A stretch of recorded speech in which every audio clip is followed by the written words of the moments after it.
Fighter jet किसी भी वायुसेना का सबसे बड़ा हथियार होता है, लेकिन जैसा कि फाइटर जेट कितना भी अत्याधुनिक क्यों ना हो, किंतु अच्छे मिसाइलों के बिना फाइटर जेट का कोई महत्व नहीं, क्योंकि अत्याधुनिक फाइटर जेट का फायदा तभी होगा जब उसके पास में अत्याधुनिक मिसाइलें होंगी।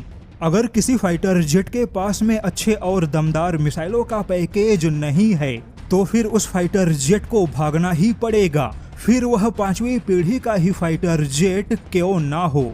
और आपको जानकर आश्चर्य होगा कि पिछले सरकारों के समय में इसी प्रकार सुखोई फाइटर जेट को भी कमजोर बना के रखा गया। भारत ने भले ही सुखोई 30 MKI जैसा दमदार फाइटर जेट खरीदा, लेकिन पिछली सरकारों ने सुखोई फाइटर जेट को कभी भी लंबी दूरी के दमदार मिसाइलों से तैनात नहीं किया। पिछली सरकारों का मानना था कि लंबी दूरी के मिसाइलों से तनाव बढ़ेगा।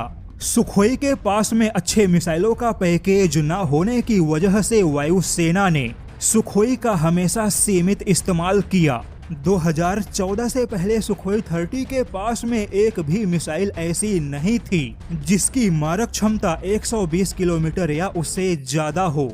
R-77, R-73, R-27, KH-29, KH-31, KH-59 यह सारी मिसाइलें भारत के सुखोई फाइटर जेट के मिसाइल पैकेज का हिस्सा है। इसमें R सीरीज वाली सारी मिसाइलें हवा से हवा में मार करने वाली मिसाइल है, जबकि KH वाली सारी मिसाइलें हवा से जमीन पर मार करने वाली मिसाइल है।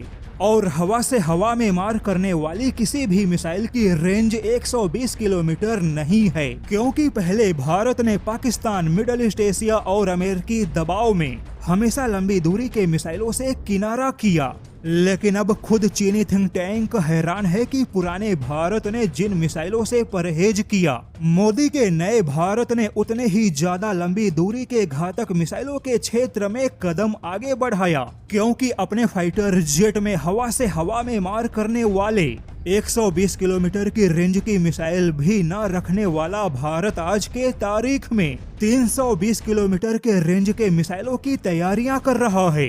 पहले भारत के पास में हवा से जमीन पर मार करने वाले मिसाइलों की रेंज 200 से 220 किलोमीटर थी, लेकिन अब भारत 500 प्लस किलोमीटर के रेंज के ऐसे मिसाइलों को अपने फाइटर जेट में तैनात कर रहा है। यानी कि भारत यहाँ पर फाइटर जेट के मिसाइलों के पैकेज के मामले में चीन से एक कदम भी पीछे नहीं रहेगा।